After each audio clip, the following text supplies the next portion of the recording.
Hi, Murtaza. Hi, Anne-Marie, how are you? I'm good. I'm good. Thank you so much for joining me today. This coping Of clip is course. going to be a little bit different. I wanted to take a chance to interview some of my former students, and you were one of my students at UC Berkeley in an intro to public speaking class, but now you're a mentor at the practice space. And so just wanted to learn a little bit more about you, your approach to presentations, and how we use public speaking in today in such troubled times. And so can you say a little bit more about you? My name is Murtaza, and like you said, I'm currently a mentor at the practice space. I'm also at UC Berkeley studying math and computer science, an online student now, I guess, and I'm planning on hopefully graduating in spring 2021. Nice, nice. So one of the things that was so memorable in the public speaking class that you were in was just all of the keynote presentations, because all of you were able to really kind of get across your own personal message and your own personal story. And yours was so memorable. It was in the fall, and I still think about it, especially now. The title is Finding Ease in Your Pain. So, I think one of the most memorable parts of the keynote was this Bob Marley quote that you had at the end, which I think you slightly edited a little bit, which was, truth is everything is going to hurt you. You just got to find the things worth suffering for. And so I guess I'm curious, like, your connection to that quote, has it changed today in this new context? That is one of my favorite quotes, and I admit to editing it slightly. Initially meant it for people. Everyone is going to hurt you, and you have to find the ones worth Mhm. suffering for. I read it, I really felt like you could apply that to anything. I think that it still applies, even in the current situation. So when I first wrote it, I wrote it as that basically the subject that I'm the most passionate about, the subject I want to learn the most about, which happens to be computer science, is also the one that I am struggling the most with in my classes. And yet I continue to chase it for some odd reason. I think that applies today because even though we're in this weird environment, we still have those passions and those goals and those dreams. And even though it seems like they've been cut short, I think this is just part of what he was saying, that the things which you want the most are probably the ones that you're going to have to suffer for the most. And so I think we can use this situation as an opportunity in some ways to realize that just because everything seems to be cracked down doesn't mean it's over. And just because you might have to change course slightly or do something differently than you intended. Maybe you can't do your internship in person, or you can't take that summer class. You have to, even for some people, push graduating down the line if you can't cover a requirement. Even if that happens, you don't have to give up on what you were initially intending on doing. And so I think in that way the quote still applies today. Yeah, so as a college student who all of a sudden, you had all these plans and, working towards a lot of goals, what are some of the hardest parts right now about adjusting and trying to seek out that thing that's worth fighting for? Well, I think that everyone has heard people say that college is the best time of your life. I can't appreciate it right now because I'm currently in college, but I'm sure you would agree with that statement. But the reason that people who are older than me, I get me that it's the best part of my life, is that you have so much opportunity to interact with other people, to know other people. And I think that's the most difficult part of the situation is that even though we still are trying to establish a semblance of normalcy by having these Zoom classes and talking to people. At first, it was nice because you're like, okay, I'm connecting with people I haven't talked to in a while. I can play these games on video chat. And it seemed like, okay, maybe this won't be so bad.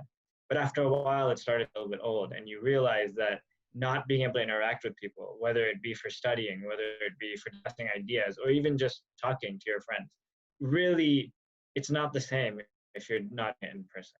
And I think that's affecting me and a lot of people quite a bit. And it's probably the most difficult part, especially for us being students, having basically our whole lives revolve around social interaction with our peers and friends because we're not at home most of the time and we haven't gotten to that stage where we have established life with just a small family of our own or by ourselves. And so this has just been quite difficult. Yeah, I mean, with public speaking, I've been struggling with that. It's like the world that we were preparing people for. the word public has changed a lot. And, you know, we began the conversation talking about public speaking and keynote presentations. And I mean, keynote presentations in the traditional form are going to be hard to happen for a while, just because you won't have these in-person gatherings. So do you think keynote presentations are still relevant? I do, but not in the traditional sense. Because as you said, you can't go and give a keynote to a large group of people right now. However, I think the concept spirit behind a keynote could be very beneficial right now. And the reason I say that is there's a lot of different forms of public speaking, and we did a few of them in your class. One kind was an advocacy speech where you wanted to convince about something, or a monologue in acting where your goal is to entertain the audience. And while I do agree that the audience needs to be the main point of most forms of public speaking, I think the keynote is unique in that it's just as much for you as it is for the audience. And the reason I say that is because the main piece of advice you gave us when we were putting together our keynotes was that it will only be powerful if within it at some point you make yourself vulnerable. And in doing so, it's hard in the moment, but after that, I think you feel a bit of a weight off your shoulder. And so I think we could all benefit from giving what I might call personal keynotes to your family members, to people you're close with, even if it's just on the phone. And using this as an opportunity to kind of collect your thoughts, process your emotions, and make yourself vulnerable and feeling your pain, going with it, taking it in stride instead of blocking it out or trying to ignore it. And I think a keynote is a very useful tool in a sense for doing that. Yeah, that's such a beautiful thought, that it's, you know, a way to almost heal yourself. And as you said in your keynote, you know, ease your pain in the process. It's very meta. And so I guess if for those who might be interested in trying something like that, or thinking about ways they can use public speaking to personally heal, do you have any advice? I always feel a bit like in high school, I would give advice like this easily, but now I always feel a little bit halted whenever I do it because I feel like, who am I to give anyone advice? But I'll try. And basically, it might sound cheesy, but my piece of advice would come from a children's movie. I'm sure a lot of us have seen it. It's called Kung Fu Panda 2.